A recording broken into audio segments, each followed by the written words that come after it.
Assalamu alaikum wa rahmatullahi ta'ala wa barakatuh. Imam Mark here with our first and hopefully a series of podcasts by request. I thought I would use this as a space in which to flush out some ideas and thoughts, as well as maybe reach out to other people in the community.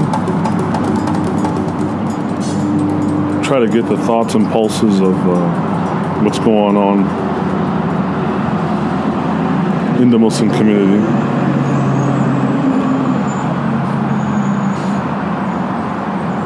I thought I would send this off as our maiden voyage here, outside.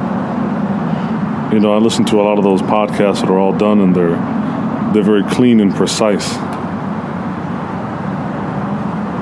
So I thought we'd get a little dirty with it, take it to the streets.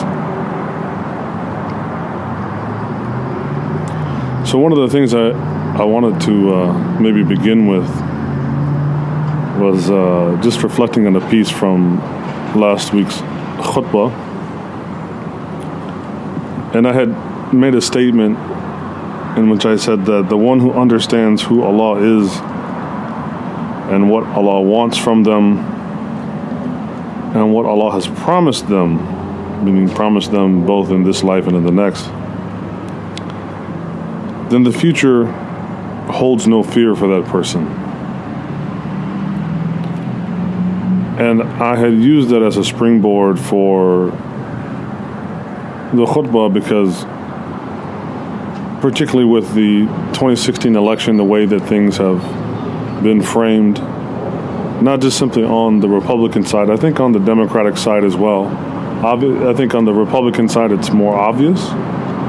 Fear of Muslims, fear of Mexicans, fear of blacks, fear of anything that ain't white. But then in perhaps a slightly less obvious, but still the same based on fears, right? Vote for the Democratic ticket because aren't you scared of what's going to happen if they elect Trump? And it's not my intention to really go into advocating if you should vote, not vote. I think,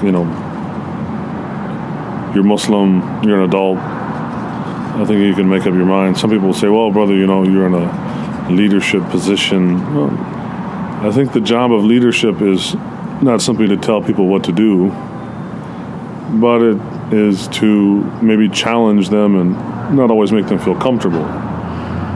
But I don't need to tell you to vote. If you want to vote, vote. If you don't want to vote, don't vote. It's not the purpose of what I'm trying to discuss here. But the reason why I think that this is worthy of discussion is that, again, the Muslim community in particular is being led around by the nose. The Muslims are scared and are being led around. And I think this may upset some people. But I saw that in the use of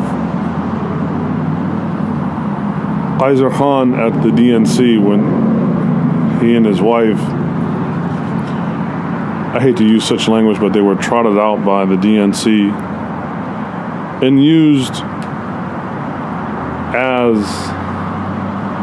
a wild card in a poker game against Trump and the Republican Party to say, look now, we have ourselves a Muslim whose son served in the military and quote-unquote gave the ultimate sacrifice.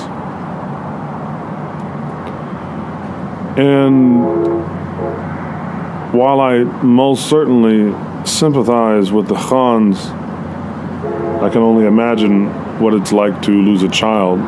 May Allah protect and preserve our children. But I felt that one of the issues that came out of that play, of playing that hand, is that one, it is another roundabout way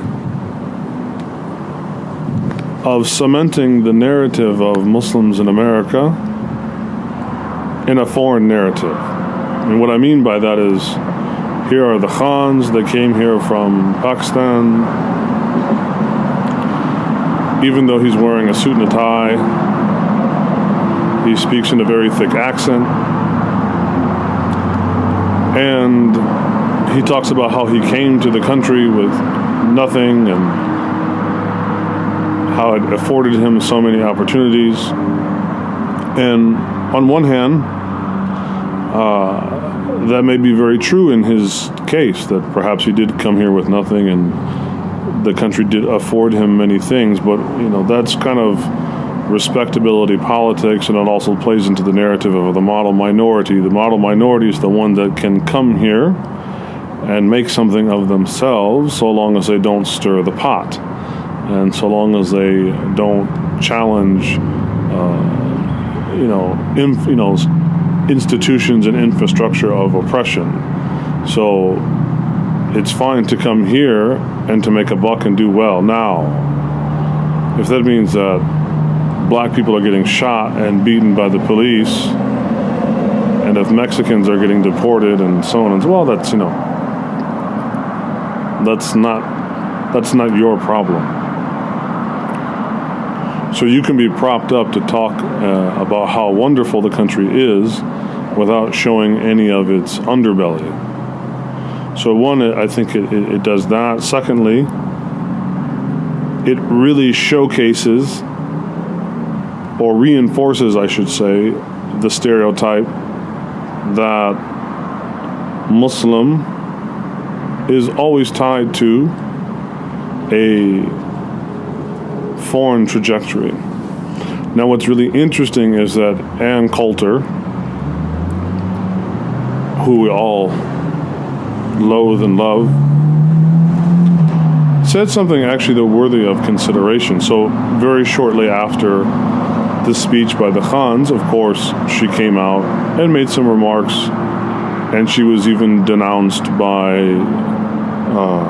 members of the Republican Party, her own party, of other conservatives, because they felt that she crossed a sacred line of speaking ill of an American citizen whose son had died fighting for freedom in this country, and so on and so forth. But what I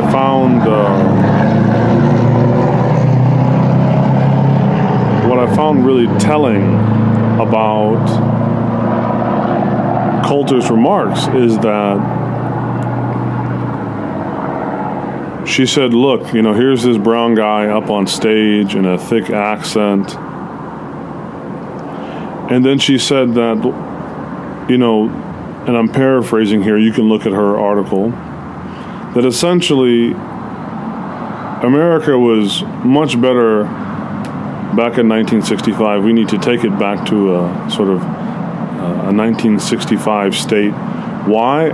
Because there were no Muslims in America before 1965. So what is very telling in her remarks is that she is articulating, I think, a commonly held notion amongst conservative, liberal, and everything in between, is that there was no Islam before the immigrant Muslims came here.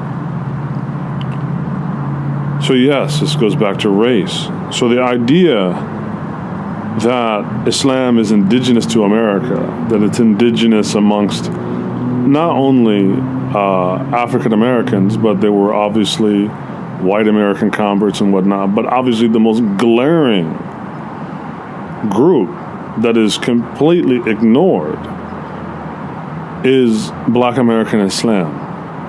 And this isn't even just talking about the quote-unquote heterodox groups, the heretical groups like Nation of Islam, Moorish Science Temple. But there's even the misconception that Islam in the Black American community before the 70s was rooted only in those groups, that there were not so-called Sunni or even Shi'i, right? That there were not Black American Muslims who existed outside of the nation or the Moorish Science Temple. So Coulter's remarks are actually quite revealing, that show us that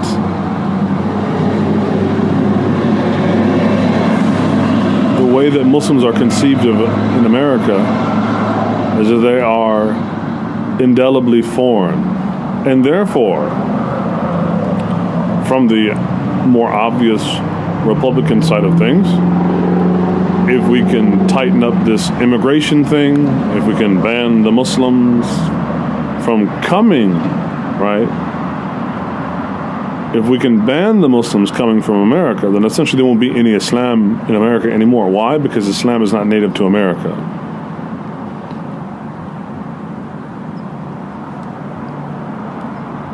Or in some ways to evoke Teddy Roosevelt, and this is what it made me think of when the DNC party, when Hillary Clinton's party was having the Khans up there on stage. Now, the only good Muslim is one that has died, right? The only good Muslim is a dead Muslim, in the way that there's that famous remark in the underside of American history: the only good Indian is a dead Indian. So the only way that we can conceive of a dignified Muslim is if they're dead or they have lost somebody. That even to just speak directly to the immigrant narrative of Muslims in America, right? I mean, literally, probably the hundreds of thousands of Muslim doctors that work every day treating people of illnesses, saving lives. That's not dignified. No. Indeed, even I believe Mr. Khan is an attorney. So here's a man who pays his taxes, is, from what we can see, an avowed constitutionalist, even willing to give Donald Trump a copy of his Constitution to read it. No, he's not dignified. The only way that he is dignified is through the loss of his son, to really show, right? Because they could have put any other American Muslim up there on stage, but it took those that lost their child. Which for me, and I'm not saying that that's how the Khans take it, I actually felt quite bad. I said, wow, I mean, you could see in the look on Mrs. Khan's face the trauma. And I think she even spoke of it, of being up there on stage. One of the reasons why she was so silent is because, there was this gigantic image of her deceased son and the grief that must have caused her. And for me, I was very uncomfortable. Like, wow, these people, as they said, this is a hole in them that may never heal in this life. I felt there was something very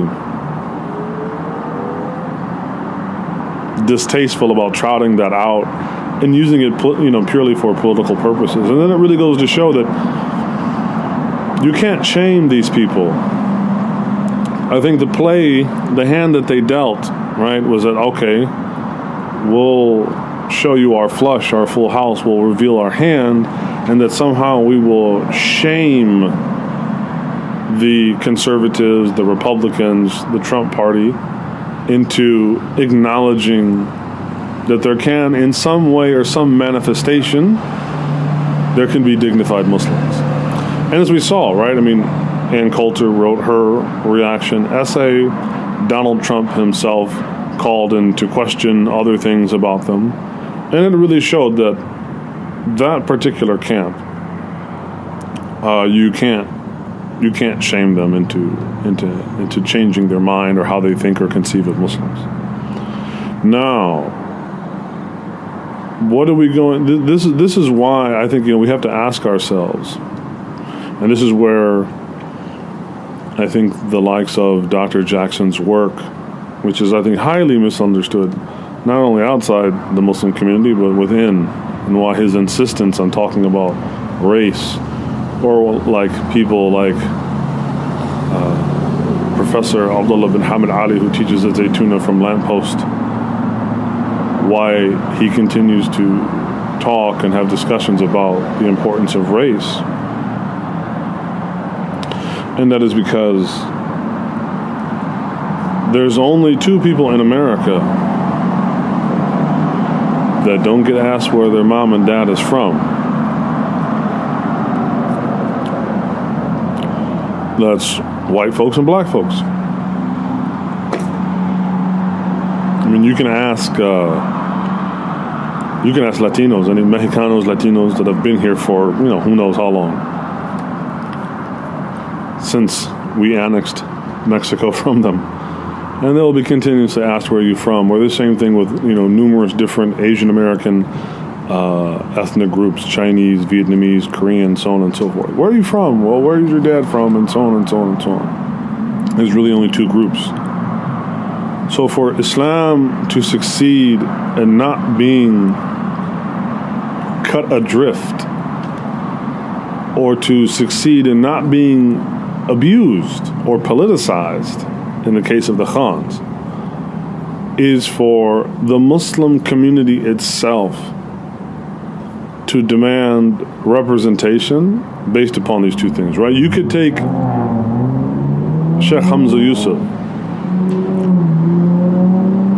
whether you like him or not. When you put him up on the TV, he's a white American Muslim. His legitimacy and his authenticity as an American is beyond reproach. You could take Imam Zaid Shakir. His legitimacy and Americanness as a black American are beyond reproach. This was the somewhat unfortunate faux pas of the network labeling Dr. Jackson as Reverend, because I think it was unclear, who he was. But my point being is that, maybe we as a community should have reconsidered the wisdom of letting two older uncles and aunties who are still obviously struggling with a catastrophic life event, was that in their best interest in terms of their healing, and to be honest, was that in our best interest as a Muslim community, of which we are already at jeopardy and at stake, and are already being kind of, made to walk the plank, so to speak. We're running on a board. So I'm curious what it will take for us to look beyond the discussion of race, not as some racial hierarchy, or even, it's not that in the case of Dr. Jackson or Sheikh Abdullah or even myself, it's not that in our conversations and discussions about race that we are saying that racial hierarchy is a good thing and that it should be maintained. As a matter of fact, I think all three of us would say that there are numerous issues with a society based upon racial hierarchy. But until some other chess pieces on the board can be moved and arranged to abandon the discussion of race in some sort of all lives matter type of move, right? then we will continue to undermine ourselves and the future of Muslims in America. See, for me, I think of it, I have to think with many different caps kind of at the same time. I think of it personally, my life here as a Muslim. I have friends of mine in our private phone conversations that are like, oh man, we know some people in Senegal, we know some people in Kenya, we know some people in Turkey, right? And sometimes we have these nostalgic, romantic conversations about picking up and going somewhere else, but ain't none of us going nowhere. So it would seem that, certainly for the foreseeable future, this is where we're going to be. But then most importantly for our children, right? So I not only think with the thinking cap of an individual Muslim, and not only the thinking cap of an imam, but also the thinking cap of a Muslim parent. So when I think about, well, what kind of life will my daughter be able to live if the very question of her Islam, the very question of her Muslimness and Americanness can never be put to rest? If they succeed in ensconcing Islam as a foreign enterprise, then all of us, black, white, immigrant, descendant of immigrant, we will all be doomed to the same fate.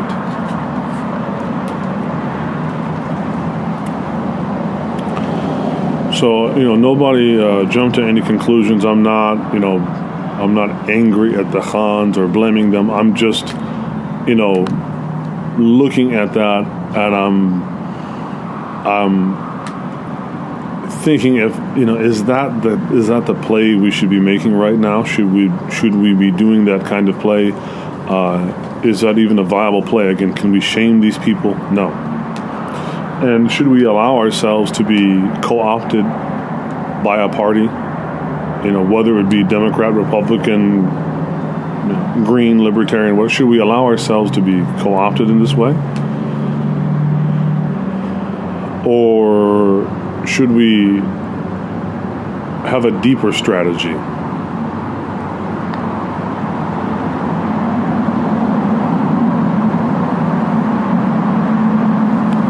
So these are my few thoughts about what happened in the last week or two of politics. My hope is to continue this podcast with some manner of frequency, discussing issues. Of course, some things that you want to hear talked about on the show, the Middle Ground Podcast, just send us an email. It's contact@muslim.center. The website is muslim.center. This is Imam Mark coming to you from sunny Upland, California. Assalamu alaikum wa rahmatullahi ta'ala wa barakatuh.